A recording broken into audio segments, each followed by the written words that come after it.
Testing 1 2 3. Test of the English channel. Testing 1 2. Testing 1 2. Can you hear us? Testing 1 2. Testing 1 2. 1 2 1 2. Andrew, can you hear us? Testing 1 2 1 2. Testing 1 2. Can you hear us? Testing. Hey, Lena, can you hear us? Hey, can you hear us? Testing 1 2 1 2. Can you hear us?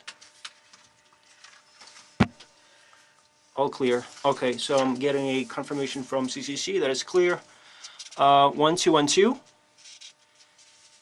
Let me call them. I'm so sorry. They gave us a hard time. Testing 1 2 3. Testing 1 2 3. English channel. English channel. Testing 1 2. Testing 1 2. Please ensure that the connector is fully in. Testing 1 2.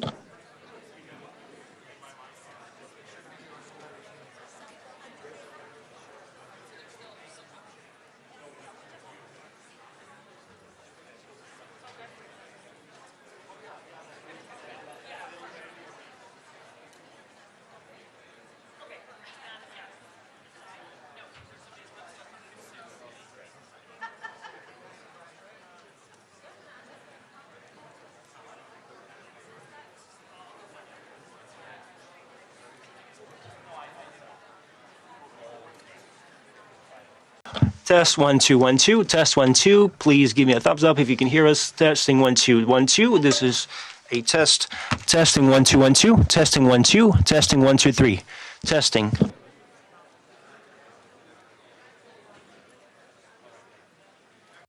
Testing 1 2 3. Testing 1 2 3. Testing 1 2 1 2. Okay.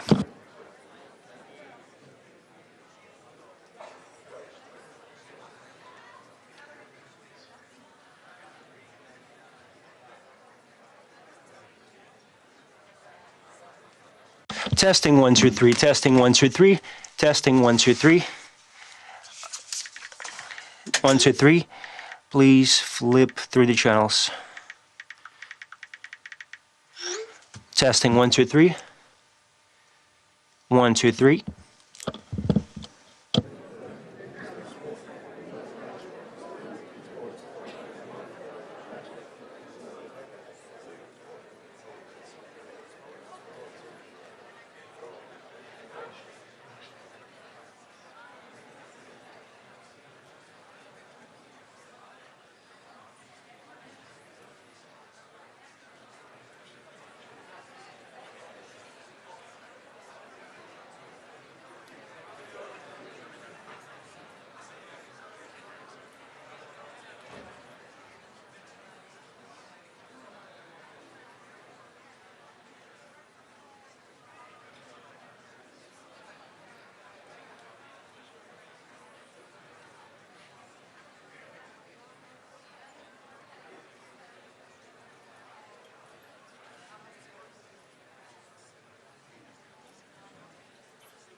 Testing English channel 1 2 3. Testing English channel 1 2 3. 1 2 3. English channel 1 2 3. English channel 1 2 3.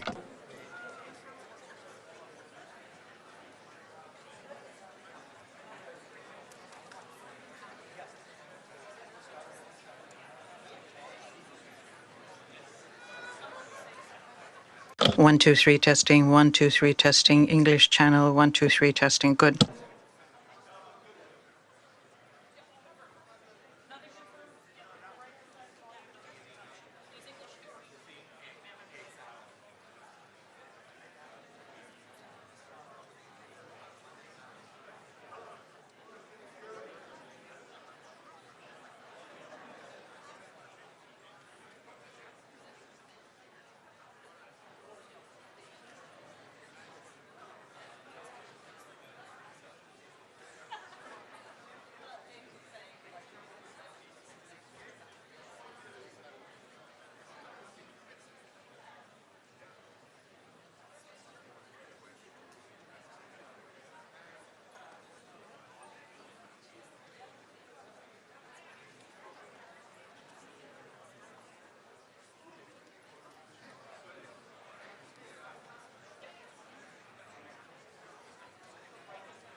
Good afternoon. The 10,113 meeting of the Security Council is called to order. I would like to take this opportunity to pay tribute on behalf of the Council to the delegation of the United Kingdom for its service as President of the Council for the month of February. I'm sure I speak for all members of the Council in expressing deep appreciation to the entire United Kingdom team for the great diplomatic skill with which they conducted the Council's business last month. The provisional agenda for this meeting is maintenance of international peace and security, children, technology, and education in conflict. The agenda is adopted.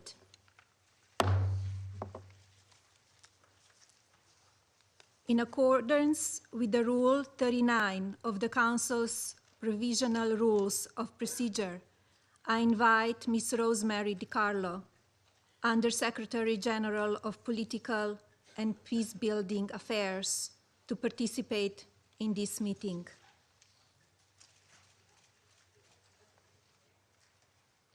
It is so decided. The Security Council will now begin its consideration of item 2 of the agenda. I now give the floor to Ms. Rosemary DiCarlo. Thank you, Madam President. On behalf of the Secretary General, I want to thank you for your leadership in organizing today's discussion. This debate comes at a moment of exceptional relevance. Today, we face the highest number of armed conflicts since the Second World War. The number of civilians killed in these conflicts is the highest in decades. Our reality is clear. When conflicts erupt, children are among those most severely affected. We have been reminded of this truth over the last 2 days. Schools in Israel, the United Arab Emirates, Qatar, Bahrain, and Oman have closed and moved to remote learning owing to the ongoing military operations in the region. And we are aware of the reports from Iran about the death of possibly dozens of children, allegedly as the result of a strike that hit an elementary school in the town of Minab. United States authorities have announced they are looking into these reports. Globally, 1 in every 5 children is living in or fleeing a conflict zone. This adds up to 473 million children. Grave violations against children, verified by the United Nations, increased by a staggering 25% from 2023 to 2024. Rape and other forms of sexual violence rose by 35%. These horrific figures should impel us to do more to protect children in conflict. I pay tribute to the First Lady of the United States for her work to give visibility to the issue of children in conflict, and particularly for her personal engagement to reunite Ukrainian children with their families. Madam President, when conflicts do not rob children of their life and physical security, they deprive them of the right to have a quality education and a future of opportunities. 234 million children in crisis and conflict situations currently need educational support. 85 million are completely out of school. In violent conflicts, schools can be one of the only safe spaces that protect children from recruitment, trafficking, and exploitation.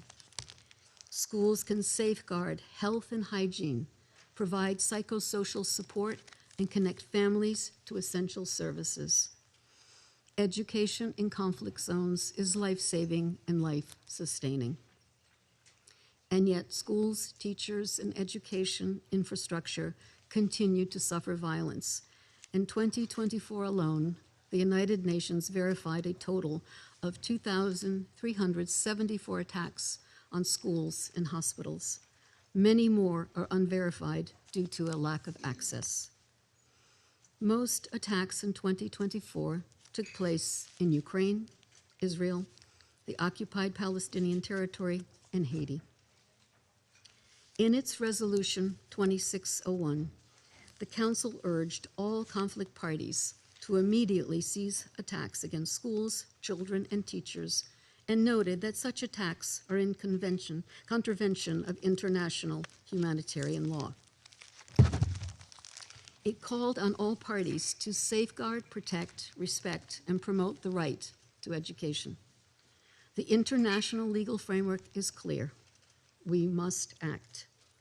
Madam President, the challenges of providing quality education in conflict situations are tremendous. Infrastructure, from electricity to classrooms to digital connectivity, is often crumbling or at risk. Educators are few and far between. We face a shortage of 44 million teachers in conflict settings. Digital learning can offer access to education when schools are closed or inaccessible, or when students are fleeing violence. And the UN has made a concerted investment in these approaches. Private-public partnerships, when grounded in strong ethical frameworks, can help us deliver and expand access to innovative education technologies.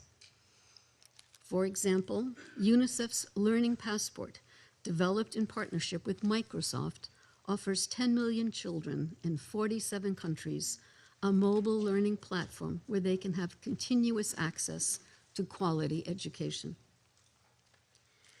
The Instant Network Schools program, a joint project of the Vodafone Foundation and UNHCR, allows refugees and teachers to access digital educational content and the internet, improving the quality of education in some of the most marginalized communities in the Democratic Republic of the Congo and South Sudan.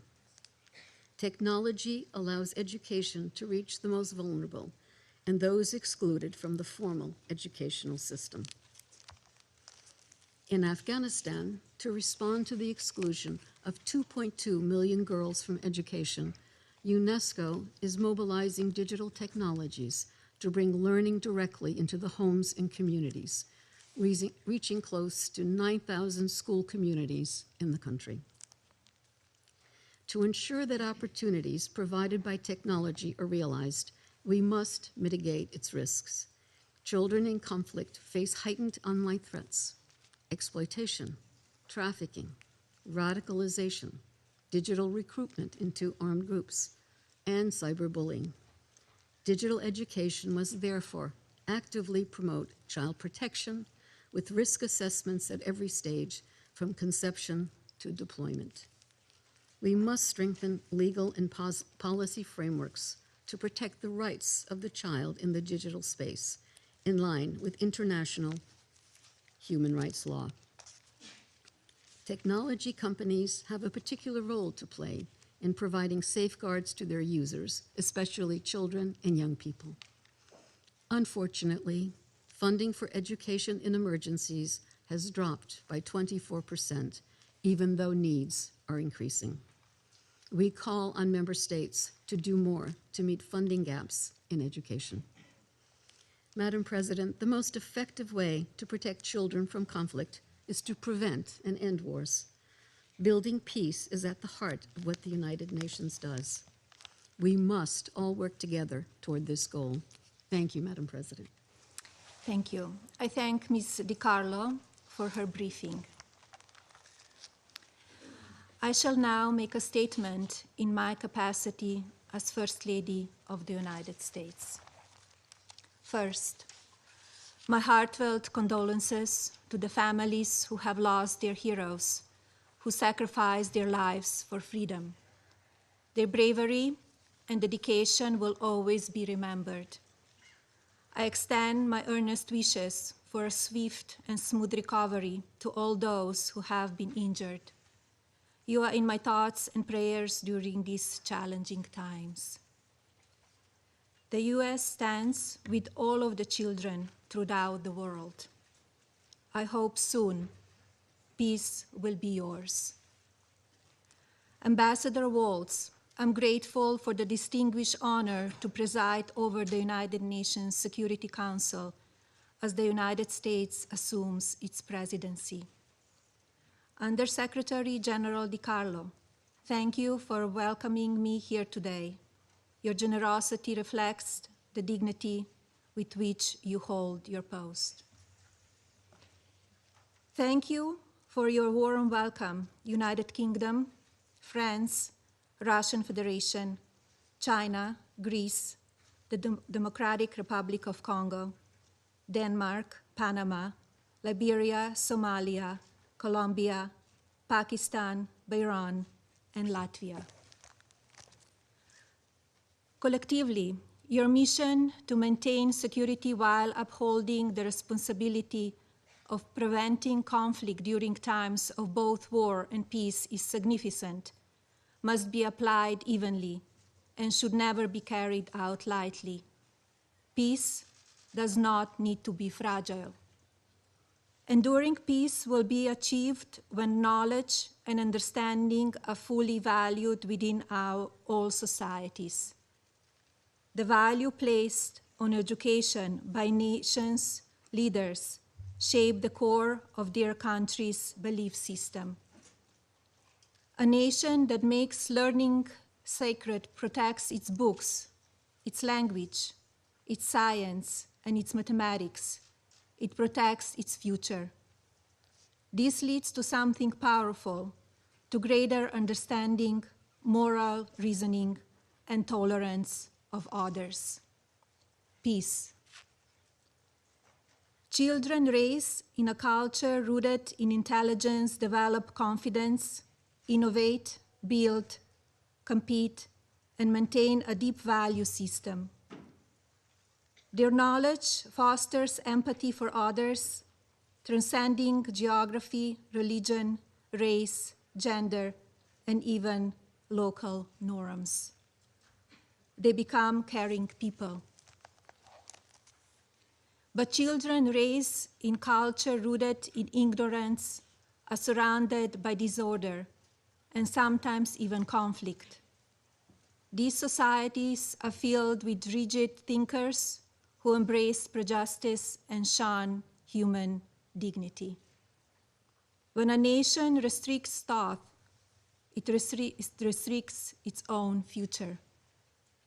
Education is widely recognized as a fundamental human right, and yet today, so many children and young adults are banned from attending secondary schools and universities. The cost is not abstract. Imagine the loss of potential to our collective humanity, new medical breakthroughs, advancement in food security, groundbreaking technologies, all gone. A society that excludes vast segments of its population can realize only a fraction of its potential. Societies ruled by knowledge and wisdom are therefore more peaceful. We must cultivate a just moral imagination for the next generation, for our children, building an infrastructure of understanding. Knowledge is a power. It shapes titans of industry and inspires courageous social pioneers.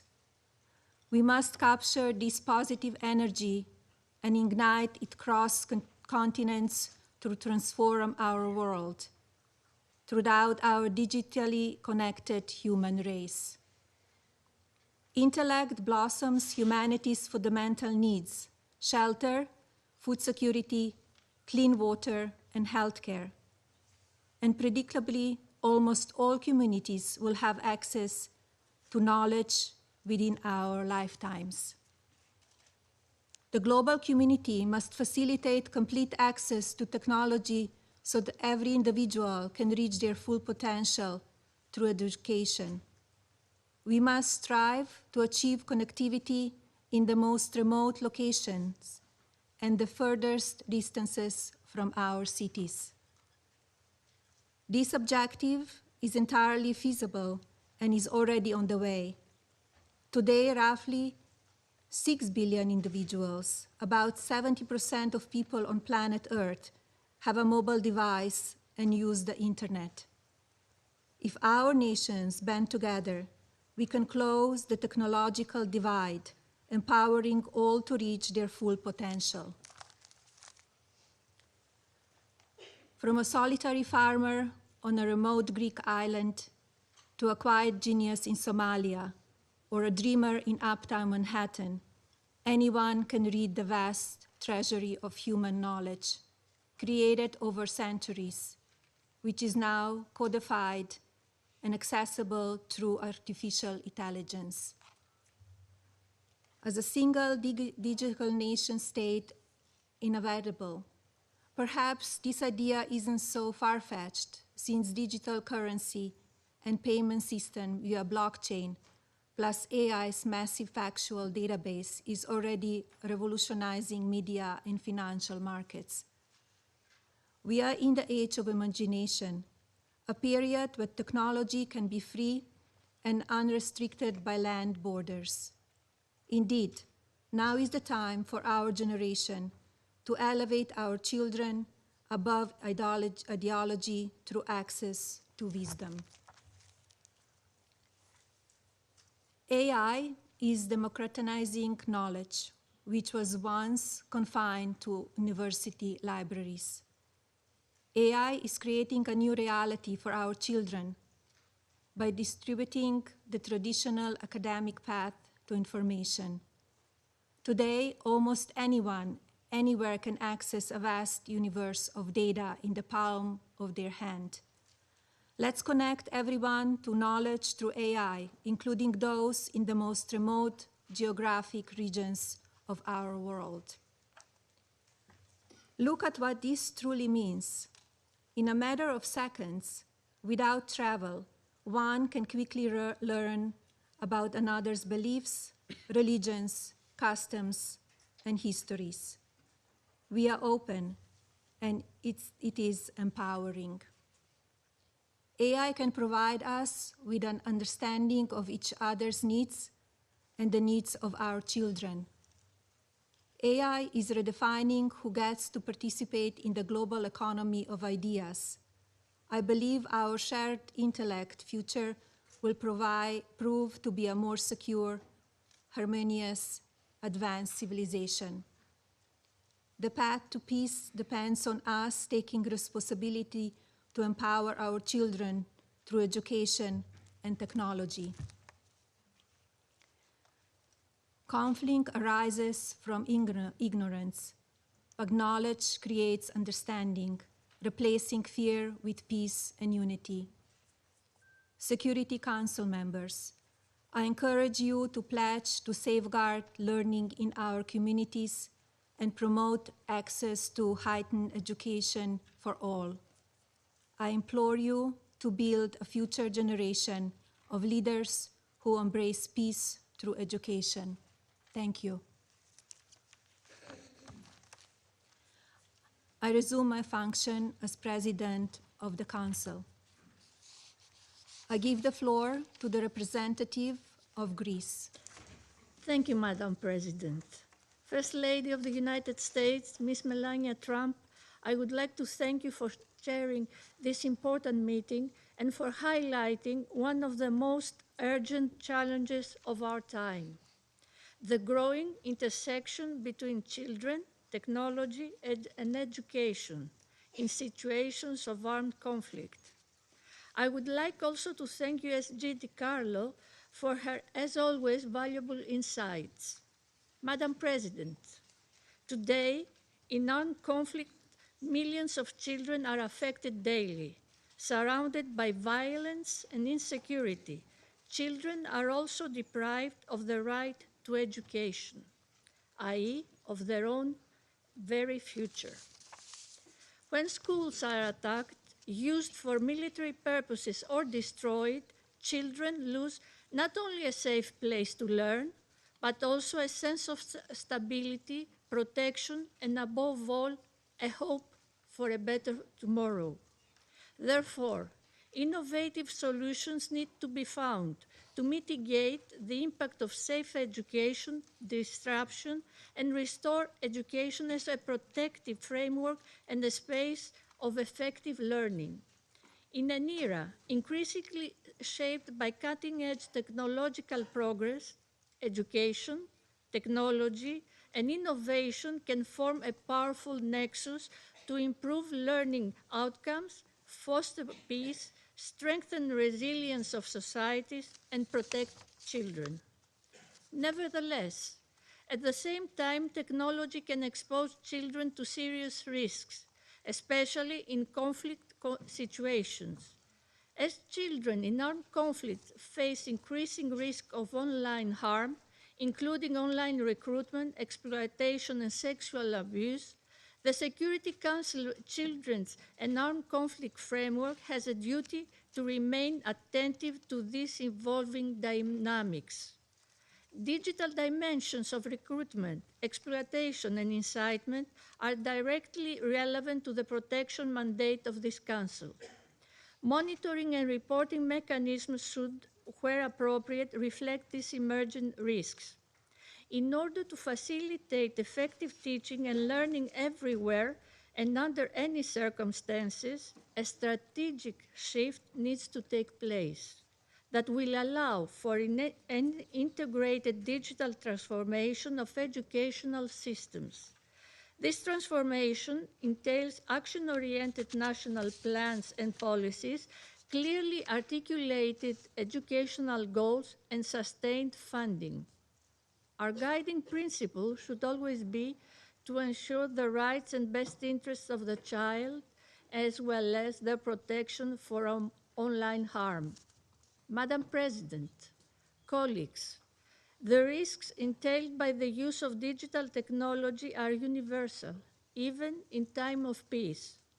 As stated recently in Geneva by the Greek Foreign Minister Yorgos Gerapetritis, the need to safeguard children's role and action in the future, in view of technology's advancements through the vital contribution of education, is of paramount importance.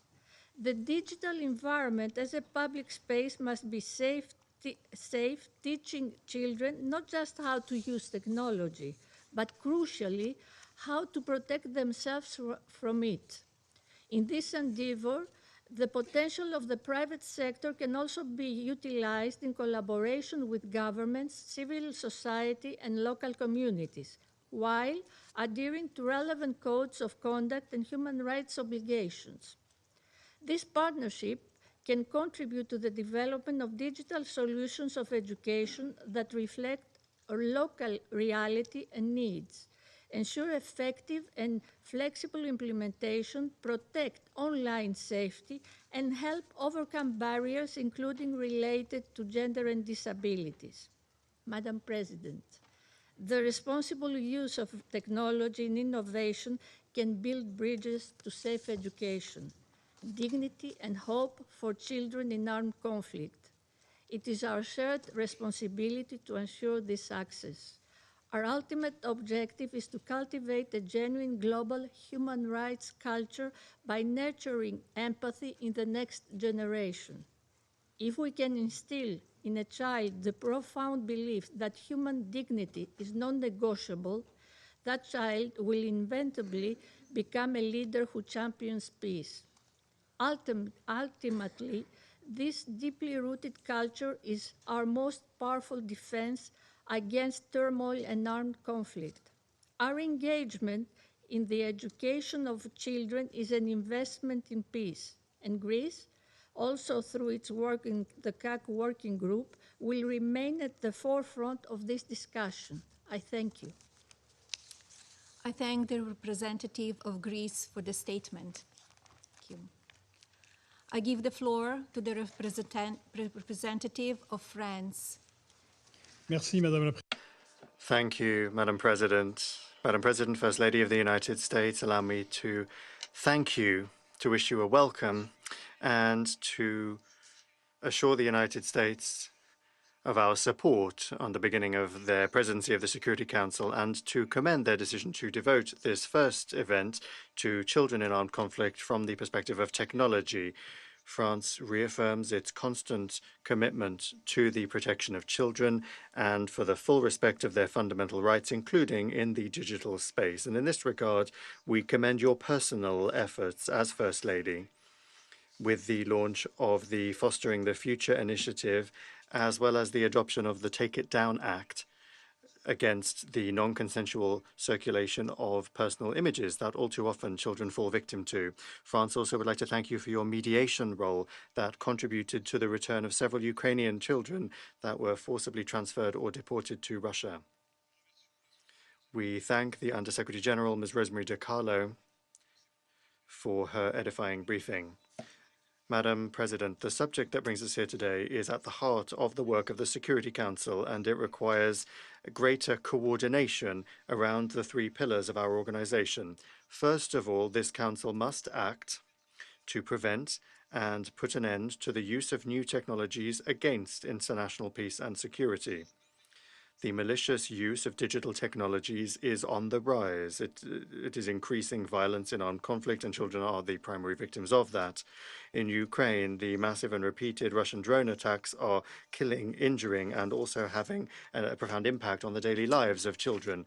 At school, classes are being interrupted each day by air raid sirens, and at home, children spend part of their nights and their evenings in cold and damp shelters because of Russian attacks. In other conflicts, social networks are being used to spread propaganda targeting minors, to facilitate their recruitment by armed groups, to exploit their vulnerability. The Security Council, in close coordination with all stakeholders, must continue its work, including within the children and armed conflict and youth, peace and security agendas that France is fully invested in.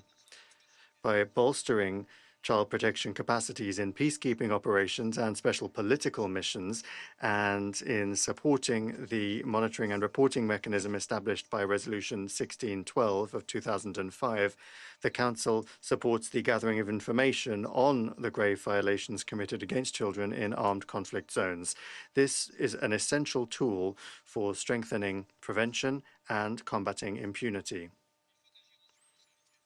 Next, we need to act for the sake of human rights, which is the second pillar of our organization. It is our collective responsibility to protect our young people by promoting a secure digital space that is in line with international law. In this regard, France has been a leader at the national and European levels, including with the adoption of a law aiming to secure and regulate the digital space in 2024. This is a law that strengthens child protection against online pornography. Like a growing number of partners, France decided to restrict the access of children under 15 to social networks to better protect them. Because the digital space knows no borders, in 2021, together with UNICEF, France launched a call to action to defend the rights of the child in the digital environment, and then in 2022 launched an online child protection lab to develop innovative solutions for the better protection of children online. And lastly, we must act tangibly to ensure that all young people have access to new technologies, and that is the third pillar, the one related to development, used with pedagogy and in a regulated framework. Internet and artificial intelligence greatly facilitate universal access to education, as well as combating exclusion and shaping critical thinking. All of these, as you have said, are ramparts, bastions against hatred, and help to prevent conflicts in the future. France supports the tangible actions taken by the United Nations, in particular by UNESCO and UNICEF, to mobilize technologies for the protection of children via the anticipation of conflict risks, a more accurate needs mapping, and also expanded access to healthcare services, among other things. France holds the presidency of the G7 this year and has made the protection of children one of its priorities. Madam President, to conclude, The protection of children and young people affected by armed conflicts is of concern to all of us. The engagement of the United Nations, and in particular that of the Security Council, remains essential in that regard, and your presence is an encouragement, as was the case for several decades ago, the contribution of another First Lady, Eleanor Roosevelt, in the drafting of the Universal Declaration of Human Rights. Thank you very much. Thank you very much for your kind words, and thank you, representative of France, for the statement. Thank you. I give the floor to the representative of Democratic Republic of the Congo. Madam President, first of all, I would like to congratulate the United States of America on acceding to the presidency of the Council in this month of March 2026. And I would like to thank you for this meeting on such an important and decisive and crucial topic for my country, as well as for many other regions in the world who are impacted by war and armed conflict. In this regard, the Democratic Republic of the Congo welcomes the initiatives aimed at strengthening international mobilization so as to ensure the well-being and the future of the children in the digital age. We reaffirm our commitment to all multilateral efforts to protect children and to ensure their fundamental right to education. My country would like to pay tribute to you, First Lady of the United States, for your commitment to the integrity and dignity of children in the world. We also thank Madam Rosemary DiCarlo, Under Secretary General of the United Nations, for their statement. Madam President, guaranteeing an effective access to education and digital technologies for children in situation of the conflict is, for us, the Democratic Republic of the Congo, is an essential reality, fact. For 3 decades, our country has been witnessing circles of repeated violence and armed conflicts, particularly in the eastern part. The situation has prevailed for 30 years, and millions of children have been deprived of their fundamental right, access to education, which is safe, inclusive, and of high quality. Let me give you an example. Just in the South Kivu province, where with impunity, since the beginning of 2025, we have been witnessing the movement of M23 and the RDF, the Rwanda Defense Forces, in violation of national laws, the UN Charter, basic principles of international law, international humanitarian law, and therefore the impact of conflict on education has been as follows. First of all, the free of charge of schooling has been undermined because the Rwandan forces M23 decided to impose schooling fees. Next, statistics are telling us that 8,419 schools, 1,768 schools, out of which 71 primary schools and 675 secondary schools today are no longer functioning. Out of them, 167 schools with 72,000 school children, out of them 36,000 children, are at this point occupied by armed groups. Madam President, generally speaking, the Democratic Republic of the Congo has erected education into a central pillar of its policy of resilience and development. We are proud of our human capital, of our young people. Therefore, education for my country is not just a fundamental right, but it also is a major pillar of our stability. The free schooling, which was decreed by the President of the Republic, His Excellency Felix Antoine Tshisekedi Chilombo, since he acceded to his high office in 2019, is a reflection of this view that we need to improve access to education and new technologies. In addition to this policy, we in 2025 adopted the education and emergency training strategy covering 2025 to 2029, which is there to build an education system which is resilient, inclusive, and is a measure of protection capable of ensuring the continuity of learning before, during, and after crises.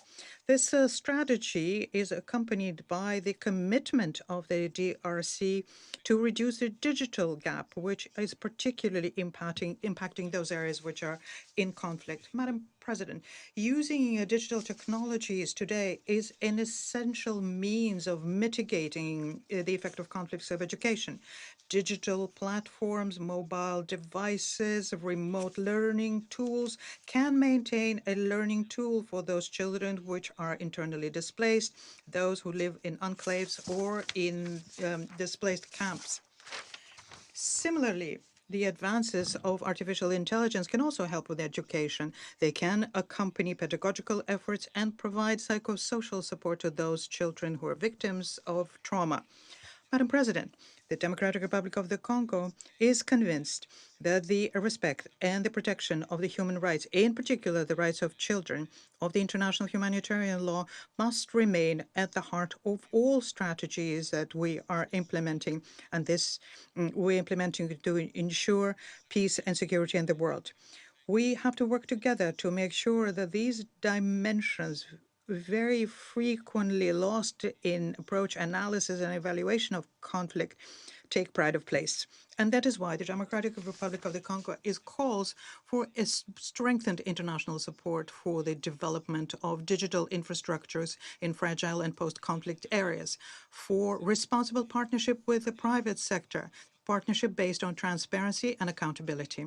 Madam President, we are a large country, a very rich country, especially when it comes to minerals, which are necessary for the current digital revolution. We think that technology should never be a factor of exclusion for our children. To the contrary, it needs to become an instrument for resilience, reparations, and equality of opportunities. To conclude, the Democratic Republic of the Congo would like to affirm its determination to work together with its partners, including through the platform Building Future Together, which is put forth by the distinguished First Lady Melania Trump, to protect children, to reform our education system, to progressively integrate into it numerical tools despite the security challenges, and to ensure that no child, even in a situation of conflict, be discriminated against, but rather that they should continue benefiting from their right to education, development, and the implementation of their legitimate dream to have a better future in the digital era. I thank you. I thank the representative of the Democratic Republic of the Congo for the statement. I give the floor to the representative of Denmark. Thank you, Madam President. Denmark thanks the United States for highlighting this critical topic of the first day of the presidency. And we commend the First Lady of the United States for her presence here today and for showing leadership on this issue. Let me also thank Undersecretary General Di Carlo for her sobering briefing. Madam President, as we've heard, more than 85 million children are out of school in crisis settings. From Sudan to the Sahel, from Afghanistan to Gaza, too often, too many school-aged children are prevented from learning. As members of this Council, we have a common responsibility to protect education in conflict.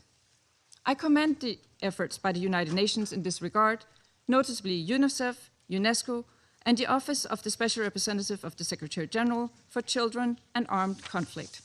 For example, in Ukraine, the UNHCR supports access to education from online learning for refugees to offline learning at underground schools near the front line. In Lebanon, UNICEF assists access to digital learning for Syrian refugees. And, as we've heard from the USG, in Afghanistan, UNESCO supports broadcasting of educational programs to reach learners in their homes. These are examples of innovative initiatives that make a difference for children and young people affected by conflict. But we can do even more to leverage the potential of technology for education. Madam President, I'll raise 3 points today. First, we must make even greater use of innovation and technology to support safe and protective access to education in conflict-affected situations. When conflict erupts and it becomes unsafe to go to school, digital tools can enable students to continue their education and connect with their peers. but it requires access to digital devices and often also access to the internet. Children in the poorest places in the world, which count many conflict-affected contexts, are more likely to be excluded from access to the internet. In short, eliminating the digital divide will help broadening access to education, to leave no child behind.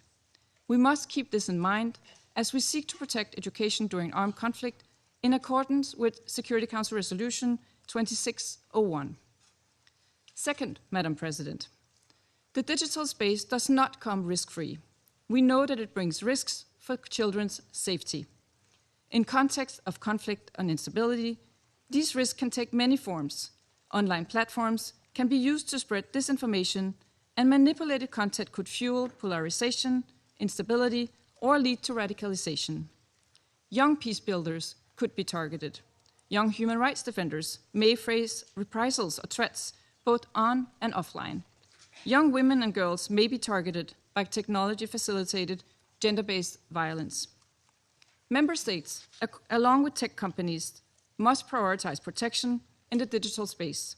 While tech companies have great power in shaping children's digital experiences, they also have a great responsibility to protect children's rights. We support that the Office of the SRSD for Children and Armed Conflict engages with online platform operators on protection. Third, Madam President, as an international community, we must collectively ensure that parties to conflict uphold international law, including international humanitarian law and international human rights law. Parties to conflict must commit to specific, structured steps to end and prevent grave violations against children and uphold accountability. As we sat in connection with the Red Hand Day on Education to prevent the recruitment of youth of children just recently, Denmark believes that we need not just to reflect, but to recommit. Recommit to the children of Haiti, who should be able to enjoy a safe learning environment without fear of being recruited by gangs. To the children in Sudan, who are attacked, starved, and displaced. And to the children in Ukraine, who have suffered abductions and endless attacks on their schools and infrastructure during the 4 long years of Russia's full-scale invasion. Schools must be protected from attack. The international legal framework is clear in this. Madam President, in closing, around this table, we must demand that safe and inclusive education is available to all children. We must support access to quality education. Where there's access is disrupted by conflict, we should safely leverage the potential of technology, because education is not only a fundamental right, it is a foundation for sustainable peace, stability, and development. I thank you. Thank you, representative of Denmark. I give the floor to the representative of Panama. Gracias. Thank you, Madam President. Esteemed Mrs. Melania Trump, First Lady of the United States of America, Panama congratulates the delegation of the United States on assuming the presidency of the Security Council for the month of March, and we would like to wish you every success in this delicate undertaking.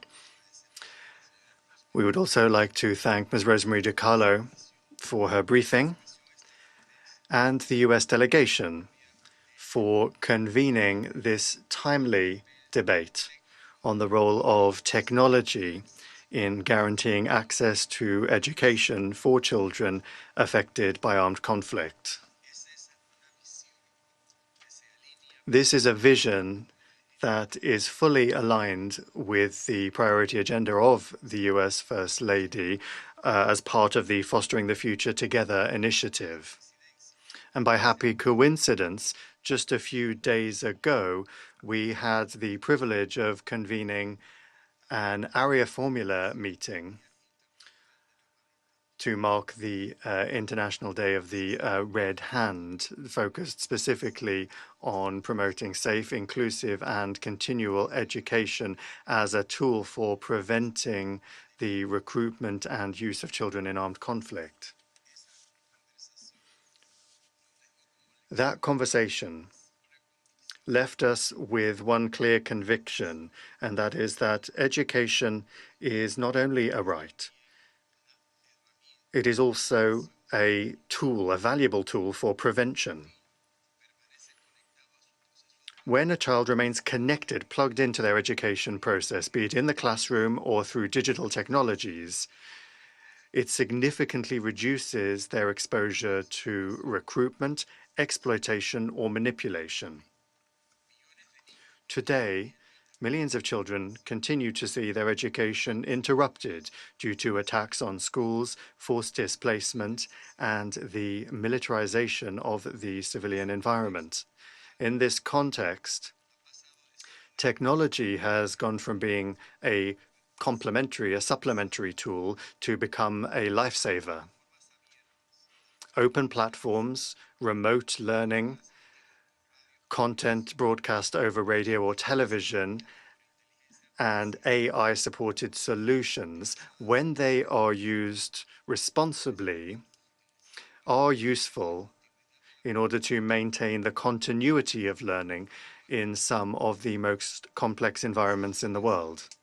Initiatives such as the Global Digital Learning Gateway from UNESCO and UNICEF, or the development of AI skills frameworks for teachers, reflect a growing recognition that technology can help to reduce gaps, but only if it is accessible, inclusive, and ethical.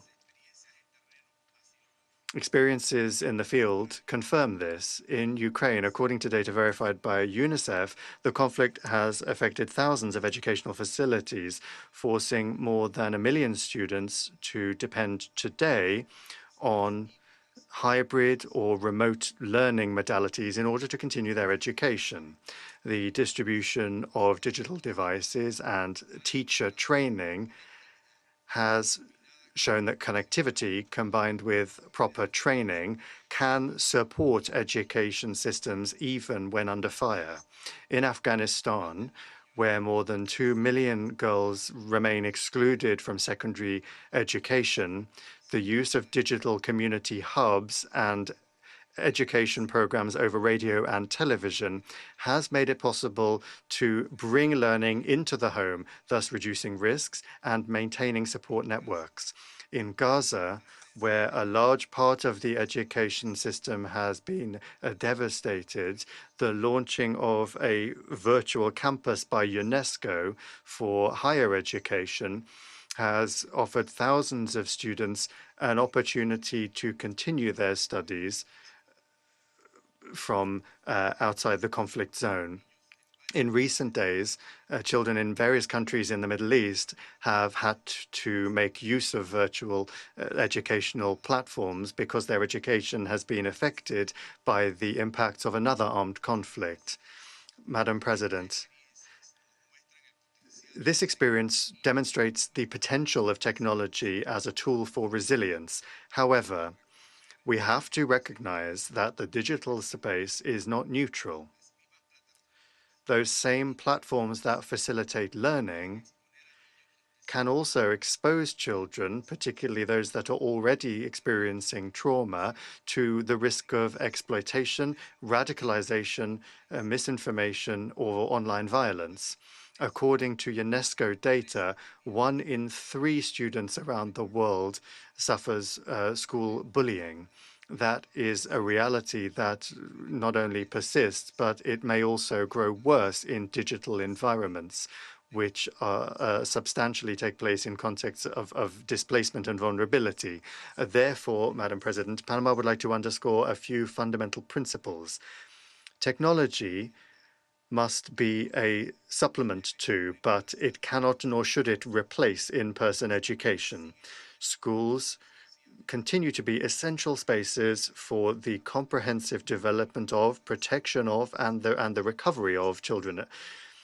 Public-private partnerships are necessary, but they have to be rooted in solid ethical frameworks that respect the rights of the child in the digital environment. Moreover, we must make sure that this does not expand the digital divide. Without equitable access, technology could deepen inequalities that already exist. Madam President, our country considers that artificial intelligence can support teachers, but never replace them. Digital literacy, training for teachers, and the meaningful participation of young people themselves all need to be part and parcel of our response.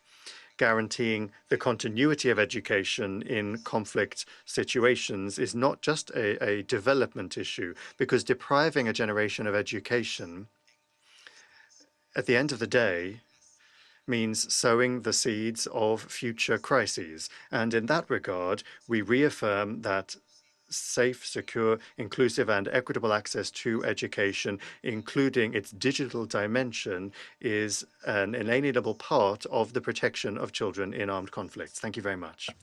I thank the representative of Panama for the statement. I give the floor to the representative of Liberia.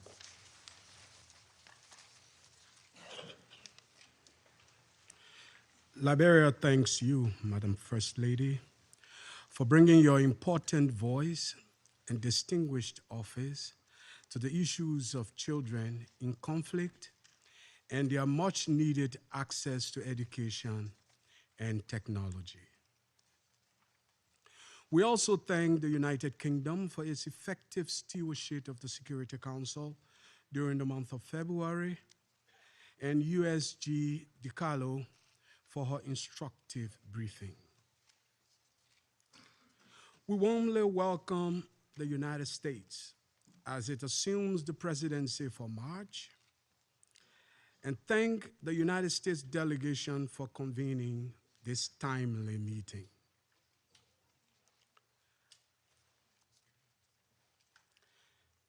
In today's world, the intersection of children, technology, and education defines not only individual futures, but, as rightly noted by you, Madam President, the trajectory of peace itself.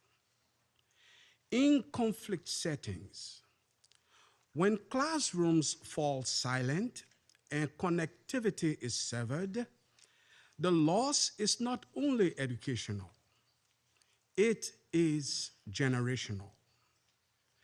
Efforts that restore learning, expand safe digital access, and protect children from technological exploitation are therefore investments in stability and human dignity. Madam President, Excellencies, today Liberia will speak from a past that taught us what conflict steals and what education restores. We remember all too well what it means to be the child the world sought to protect. The classroom without a roof. The generation told to wait for peace before being allowed to learn. 14 years of civil conflict destroyed our schools, dispersed our teachers, and recruited children before they were literate. From all of these, we learned a painful truth. When education collapses during conflict, the conflict does not end. It simply mutates. This is why Liberia approaches today's discussion not as a development debate, but as a matter of international security. Around the world, more than 224 million children living in crisis settings are currently out of school, according to global education partners. Many before me have quoted even grimmer statistics. This is not just an educational emergency, therefore, it is a security emergency, a protection emergency, and a generational emergency. A child denied learning in a conflict zone is exposed not only to illiteracy, but to recruitment, manipulation, and exploitation disguised as survival. Similarly, a community deprived of education does not simply lose opportunity, it actually inherits instability. In these contexts, digital education is simply not a luxury. It is actually a stabilizer. It is prevention policy. Across West Africa, post-conflict recovery has shown us that the path from ceasefire to resilience actually runs through the classroom. Within ECOWAS, we have seen that rebuilding infrastructure alone is insufficient. Rebuilding human capital is what prevents relapses into conflict. Increasingly, this rebuilding must be digital. Africa is not waiting to be transformed by technology. We are trying to reshape technology under difficult constraints. We are developing low bandwidth platforms, solar-powered systems, and community-driven learning models precisely because our circumstances demand innovation that is efficient, resilient, and inclusive.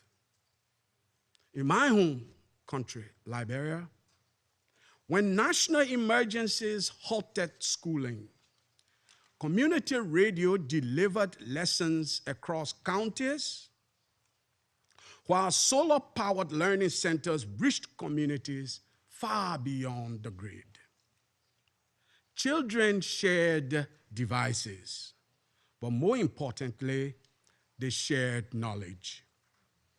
Our innovations did not emerge from abundance. They emerged from determination. From these experiences, Liberia offers 3 proposals. First, the establishment of a post-conflict education digital recovery window within existing international financing mechanisms. Digital learning infrastructure, including connectivity, devices, teacher training, and child protection safeguards, must be embedded in early recovery frameworks and not treated as a secondary priority. Second, we are developing a pilot network of solar-powered community digital learning hubs. These hubs function independently of unstable grades, deliver offline capable curriculum, provide teacher training modules, and offer safe digital access points for displaced and conflict-affected children. They are modular, scalable, and built for fragile settings. Third, Liberia calls for a voluntary coalition of governments, technologists, and educators to design low bandwidth offline first learning systems tailored specifically for conflict environments. Not repurposed systems from stable countries, but tools engineered for fragility, which are grounded in child safety. Madam President, innovation must never come at the expense of protection.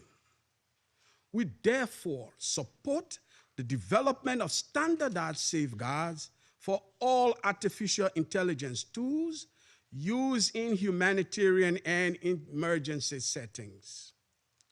No child's privacy, innocence, dignity, or safety should be compromised by the very systems meant to support their learning. Madam President, let's be clear about what is truly at stake. When learning is lost in conflict, instability travels, extremism travels, desperation travels, but resilience can travel as well. Investing in digital education in fragile contexts reduces the pool from which armed groups recruit. It strengthens girls' autonomy and narrows the space in which harmful ideologies take root. It builds communities that choose ballots over bullets. This, therefore, is not charity. Such an investment is strategic security policy. Liberia stands as evidence that recovery is possible when the world invests early and wisely. Our journey from hosting peacekeepers to contributing to peacekeeping was shaped by education and anchored in opportunity. If we fail children in conflict today, we will debate the crisis of the society to be inherited tomorrow.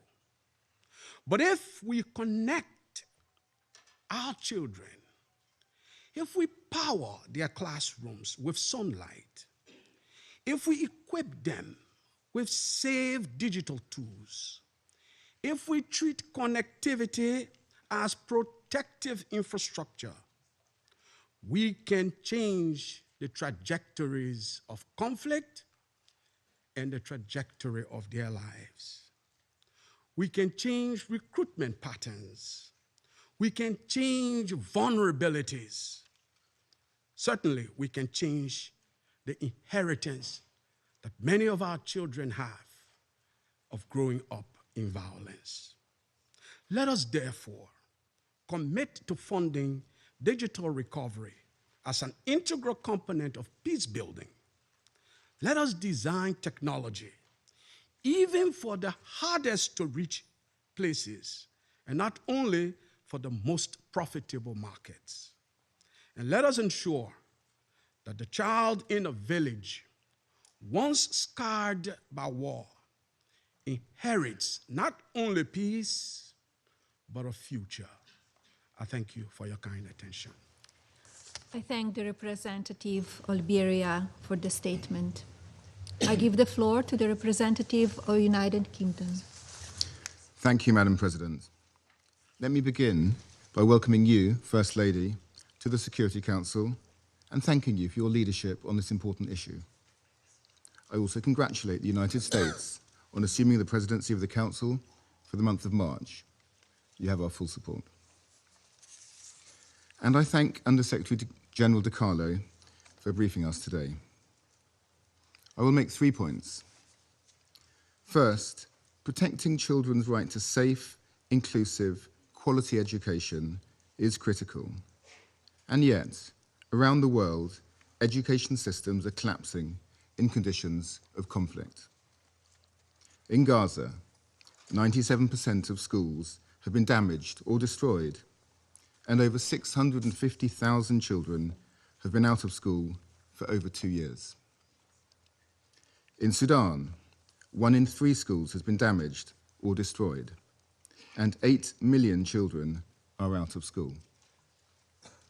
In Ukraine, 4.6 million children face barriers to learning as a result of Russia's illegal and unprovoked full-scale invasion. The current conflict in the Middle East poses further risks. Children and civilian infrastructure, including schools, need to be protected. Parties to conflict must adhere to their obligations under international humanitarian law.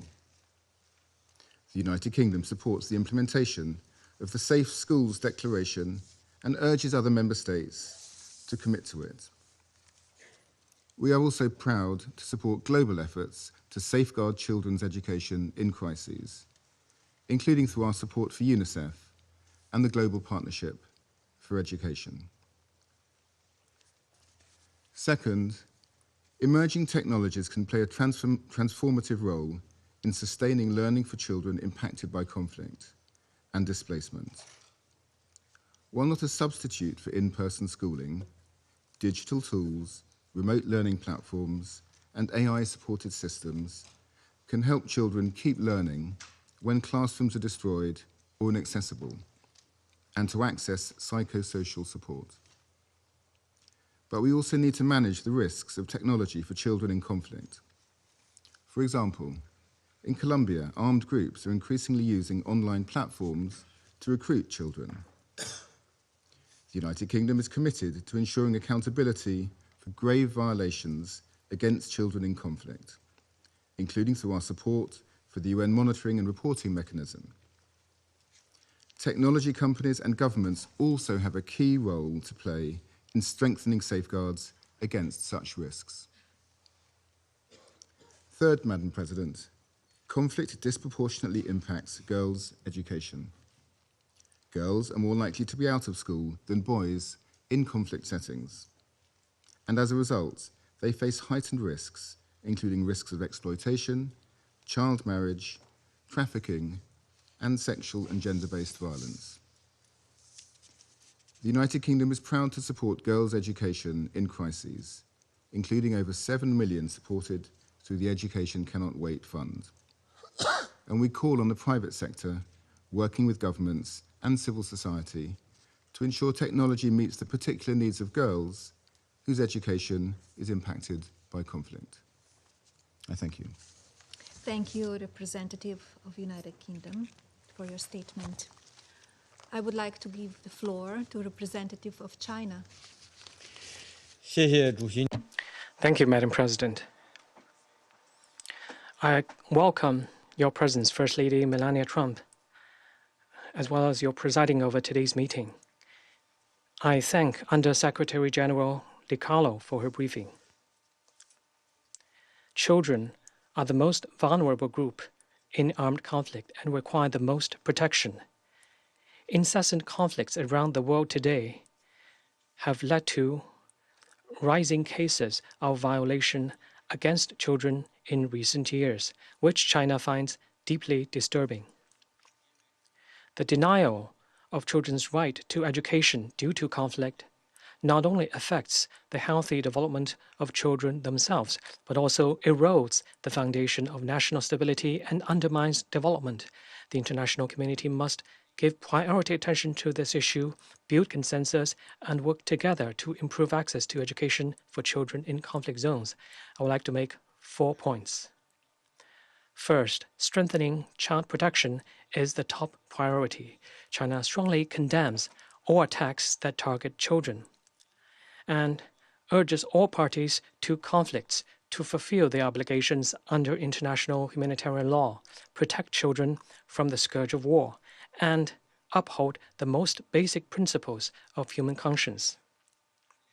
Attacks on schools are one of the 6 grave violations against children identified by the United Nations and should be strongly condemned and resolutely opposed. The international community should respond to incidents of harming children and damaging schools with robust investigations and accountability efforts and work together to prevent more atrocities. Second, ending conflicts completely is the fundamental solution. China calls on all parties to the conflict to prioritize the interests and well-being of the wider population and hostilities and violence as soon as possible, and resolve the differences through dialogue and consultation. The Security Council should stay committed to political settlement of hotspot issues and bolster conflict mediation. The Gaza conflict has cast a dark shadow over an entire generation of Palestinian children. Israel must fully comply with the ceasefire agreement, completely lift restrictions to humanitarian access, and end the suffering of children in Gaza. Haitian gangs are forcibly recruiting large numbers of children, turning them into expendable tools of conflict. The international community should support Haiti in addressing both the symptoms and the root causes of the multiple crises confronting the country. Third, promoting sustainable development represents a long-term approach. Development is key to breaking the cycle of violence, addressing the root causes of conflict, and achieving lasting peace. The international community should strengthen cooperation in education, and in particular, help conflict-affected countries improve their educational infrastructure, scale up education investment, expand the pool of well-trained teachers, build comprehensive teaching systems, and make education more inclusive and accessible.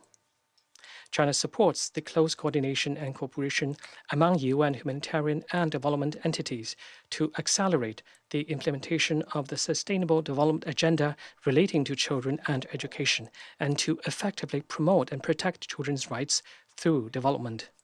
Fourth, the proper application of technology constitutes a crucial means.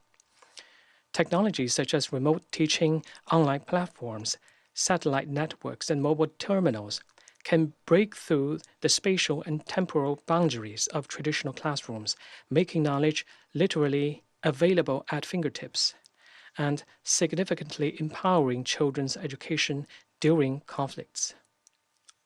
At the same time, the application of technology must be human-centric and guided by the principle of AI for good, with full respect for the sovereignty and ownership of the countries concerned, as well as respect for local cultural traditions. It should also be driven by the physical and psychological needs of children. It is essential to expand the sharing of best practice to help the countries concerned build up their digital capacity and bridge the digital divide. It is vital to ensure data security and prevent the risks of misuse and breach. It is imperative to adhere to the principles of humanity and neutrality and refrain from politicizing or weaponizing technology. Madam President, as home to one of the world's largest child populations, China highly values the important role of new technologies such as artificial intelligence in promoting children's education and protecting children's rights. Under China's digital education strategy, digital and smart learning has been identified as key to China's future educational development. Guided by the vision of building a community with a shared future for mankind, China is committed to providing public goods and engaging in result-oriented cooperation in order for children worldwide to benefit from advancement in new technologies. China has been building and renovating primary and secondary schools in developing countries and providing them with teaching supplies. We have also been working with partners such as UNICEF and UNESCO to implement digital projects in conflict-affected and developing countries and promote the digital transformation of education. China stays committed to working collectively with the international community to heal wounds with love and care, empower education with technology, and strive to ensure that no child will be left behind. Thank you, President. Thank you, representative of China, for the statement. I give the floor to the representative of Somalia. Thank you, Madam President. Let me begin by thanking the United States for convening this meeting and welcome you, Madam First Lady, and commend your leadership in presiding over today's timely and important discussion. I also thank USG DiCarlo for the insights which remind us that the challenges before us are immense, but so too is the expertise and commitment and compassion around this table. We gather to confront a profound challenge, which is ensuring access to technology and education for children whose lives have been shattered by conflict. In today's world, digital opportunity can mean the difference between hope and despair. Yet for millions of children affected by war, education remains out of reach. When schools are closed or destroyed, children lose not only their chance to learn, but also the protections and connections that help them recover and thrive. In these moments, children become even more vulnerable to exploitation, trafficking, and instability. Nowhere is this more urgent than for the children of Gaza. Their resilience in the face of unimaginable loss and daily hardship inspires us all. We cannot allow them or any child living through conflict to be left behind. As we look ahead, I would like to propose the following.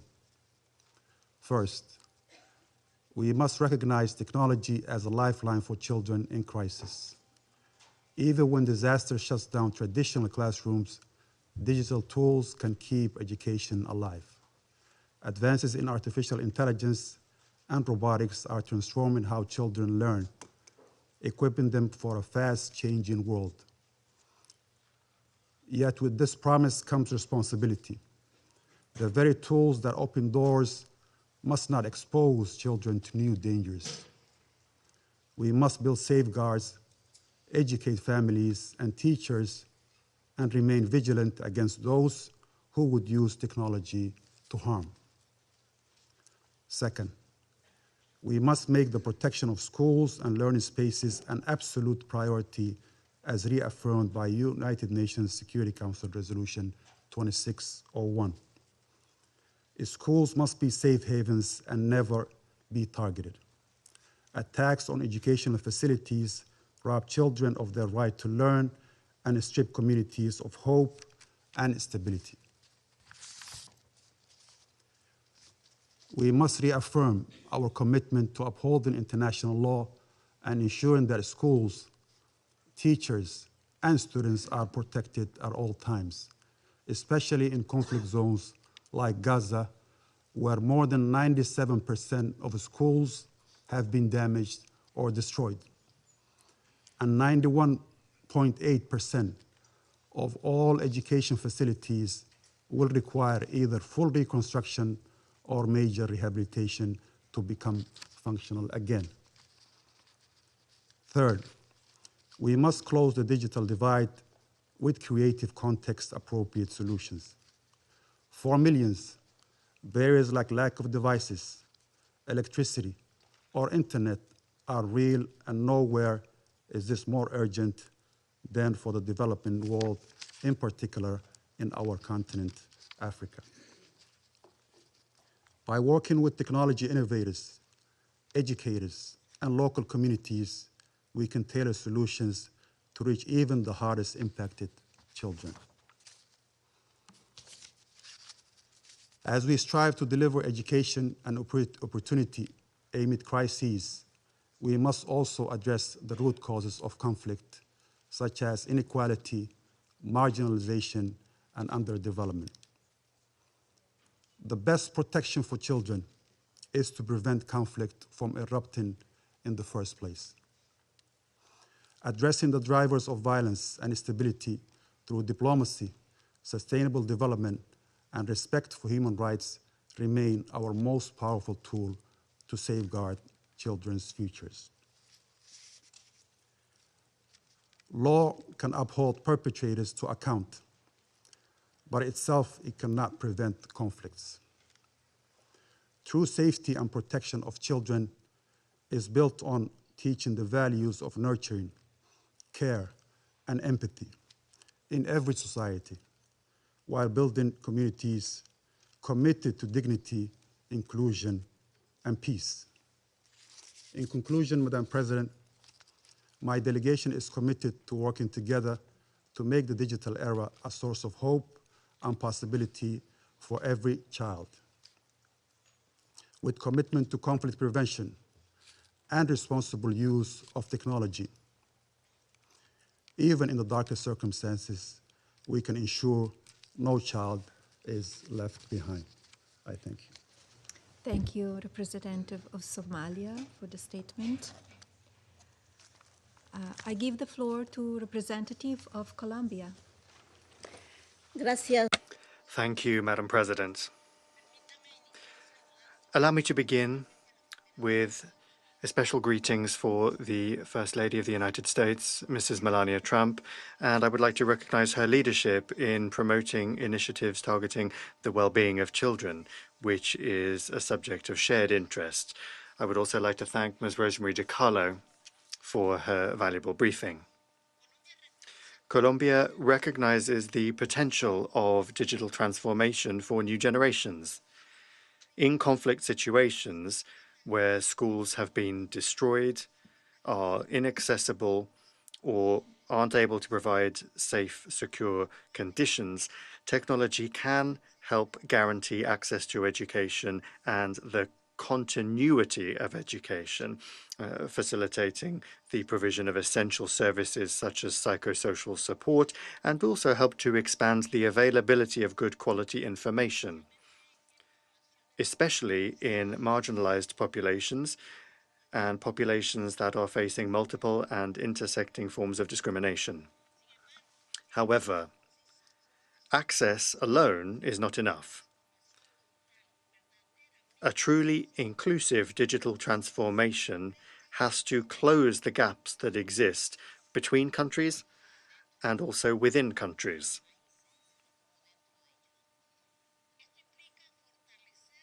That involves strengthening digital and technology infrastructure, guaranteeing connectivity, and promoting the transfer, development, and installation of capacities and knowledge.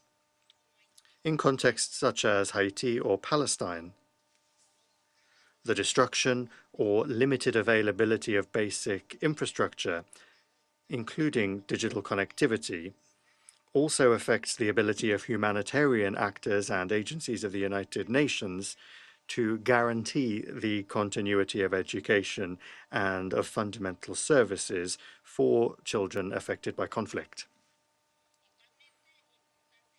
Equally, it is important to make progress with digital literacy that allows all people to critically and safely use technological tools and to transform them into learning opportunities. Otherwise, access to technological tools will lack real impact. This also involves addressing intersecting and structural factors that perpetuate inequality, factors such as poverty, social exclusion, and the persistent digital gender gap, which is made worse in conflict settings. In contexts such as Afghanistan, for example, restrictions on access and on the participation of women and girls in educational and digital spaces shows how gender gaps continue to limit opportunities and deepen vulnerabilities, especially when they are combined with social, economic, and cultural factors that exacerbate exclusion. These situations highlight the fact that access to technology is closely linked to the provision of essential services, development, and stability, which are fundamental elements for international peace and security. Madam President,